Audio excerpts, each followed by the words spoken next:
Welcome back to the Bulkhead. My name is Kale. I'm Brooke.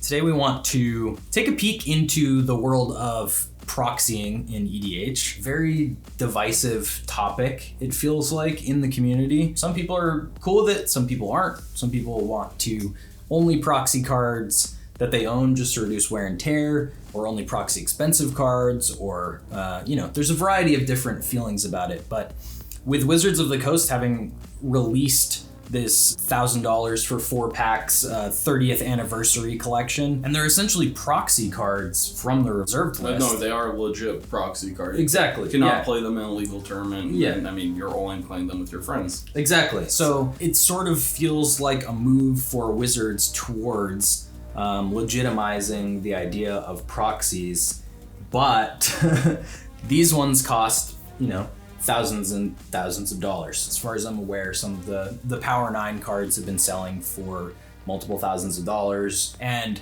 for me, that brings up questions of other cards that aren't super expensive. I myself, very much into proxies. I don't like to buy an entire deck and then feel like I need to switch out 10 cards, etc., and then have to buy those 10 cards and just leave the other 10 sitting around. And that's so reasonable. And Magic's not a cheap hobby, and especially when you're going to invest into 100 different cards, I feel like you should, proxy up a deck, see if you actually like it. Like, what if you play with this idea that you have, which I've done so many times. Yeah. You play with the idea, it's not exactly how you wanted it, or, like you said, there could be 10 cards that are just don't work the way you thought it would, and then now you're down, maybe $20 or however much money it is, doesn't really matter. But could be hundreds. Yeah, it could be hundreds. It's just, I think that proxying before you buy things is such a great way to do it. And the fact that EDH is the biggest format and it's a casual format primarily would suggest to me that that's the space for Rule Zero to really allow you to do what you want to do. I don't necessarily want to have,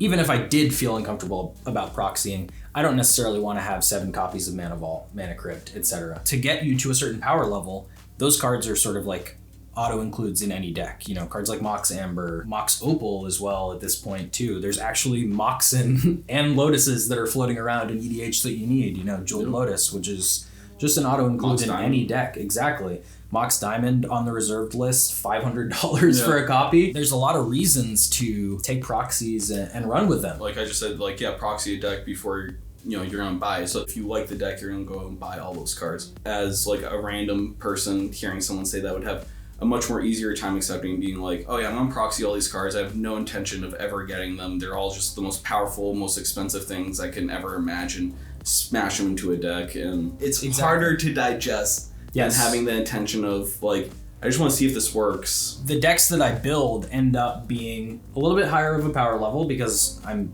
sort of let's just throw in a Mana Vault, let's throw in a Mana Crypt. There's this iterative process of you play a game, you decide this card's not very good, you take it out. Yep. You put something else in. Yeah, for sure. Great to do with proxies. Does get very overwhelming when you have access to this massive card pool. You can look through all of the cards in Magic every time you're looking to fill a slot in your deck. Right. Especially myself, I want my decks to be unique. Yes. And have their ramp be unique to this deck. I want my Enchantress deck to draw me cards and have ramp because of enchantments. I think it's a complicated situation where it's you want a little bit of limit so that you can maximize the creativity within the card pool that you have access to. But I think another piece of this that has come to light in recent years is the idea that we're getting, I don't even know how many sets a year. We used to have, a couple a year, 3 or 4 a year.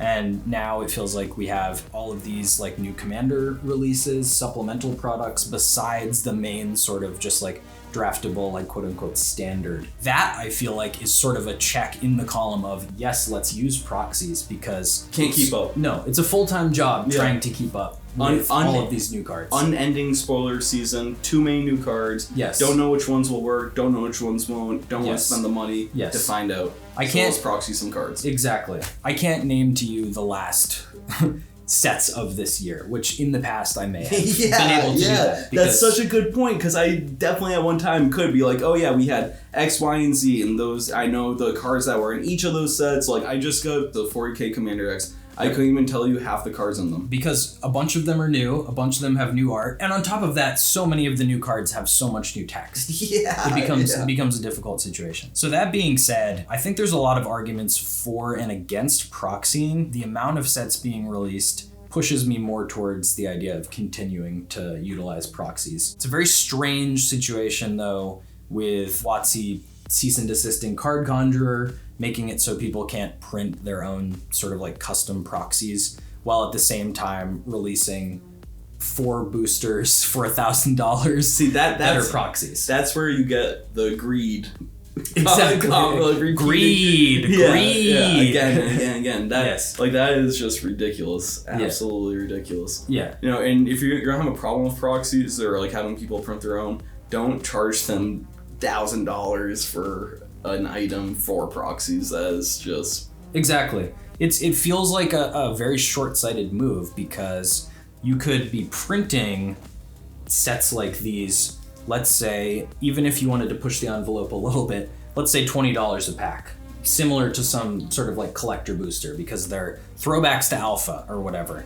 I know we have people in our play group that would purchase those, even if they were just proxies. If they haven't learned from this, then we're all done. We're in rough shape. We're all done if they haven't learned from this. Yes. What are the consequences of putting this product out to all of us and having such bad reception and backlash? Like, what are the consequences within the company? Has anyone been fired? Has anyone been reprimanded? Right. Would love to know any of that. Right. Like, absolutely. It feels like they've been underutilizing Magic potentially for the amount of product that they're putting out over the years. And now they've switched over to overutilizing some pieces, which don't make sense, 30th edition, and underutilizing things like Arena. Leaving things out like customizing your match options with your friends, spectator mode, etc. A lot of these things push us into the same direction of being like, I don't want to play Arena. I don't want to buy these massively expensive products. And ultimately, I want to play at home with my friends with pieces of paper where I have the names of cards scribbled on them. Will you have a problem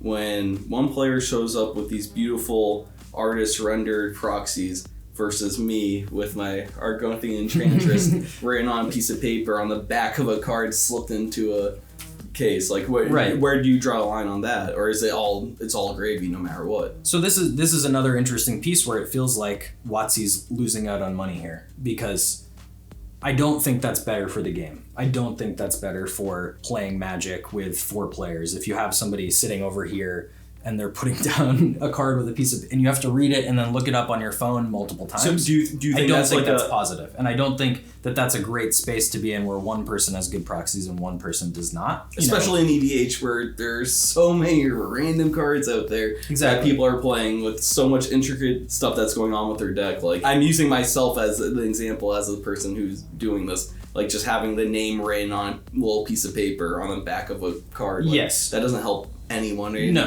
And like, it takes away from the flavor or like just like being in the game. Exactly. Right? It's surprising how much when you look at a regular Magic card versus when you look at a proxy, your brain lights up in a different way. A bad proxy. Yes, a bad proxy. Yeah. That doesn't feature the art and the design of the normal card. You know what a card is because you know what it looks like. You're like, oh, that's Nuke Mizzet Perun. I know what that looks like, etc. I hope the 30th anniversary thing's like a huge eye-opener, because I've been feeling like this for years, like that Wizards is, one, taking advantage of people, which I definitely think everyone has felt at this point with this product. Not having the people making these decisions understand the Magic community or like where they've come, like their roots, I guess. Yeah. So when I started playing Magic, the reason I'm still playing it, you know, over the past like 20 or so years, the flavor, the stories when I was a kid were huge. Like, that was such a big part of the game. You could literally look at the flavor text and cards and it'd be from novels that you would read. Like, there was such a huge connection, like great storytelling, huge, like awesome adventures tied into this awesome game. That's how you cultivate like a love of the game, like a deeper appreciation than just, instead of just product. It's such a shallow, much more shallow appreciation, having just copious amounts of product being forced on you versus quality product that you can look back on with nostalgia. Exactly, yes. And to Wizards' credit, they've produced incredible game pieces for 30 years at this point. Yeah, and the new cards that they make are great too. And we want to be able to enjoy them in the same way that we were able to in the past, a little bit slower. I feel like we are having this conversation, or at least on my side, is almost like a fear of them ruining everything so bad that there won't be more Magic. Yes. Because that's the worst possible scenario for all of this. Exactly. Is that there won't be more Magic at some point because of multiple terrible, terrible decisions. It is the worst case, and I'm not saying that's happening anytime soon or anything like that. I think all of this can be recovered from. I just think that someone who understands where players are coming from or has like a better appreciation for the game should be making More decisions. More decisions, yes. What do you think about proxies sort of like as the state of Magic evolves? I know we delved into a lot of different topics, but it really does feel like the proxy piece versus normal cards is sort of central to that, especially in the realm of EDH. We'd love to know if you play with proxies. If you don't, what types of proxies you use, etc. So please feel free to share with us down in the comments below. We'd love to get a dialogue going with the community. And thanks again for coming and hanging out with us at the Bulkhead. We'll see you next time. Till next time.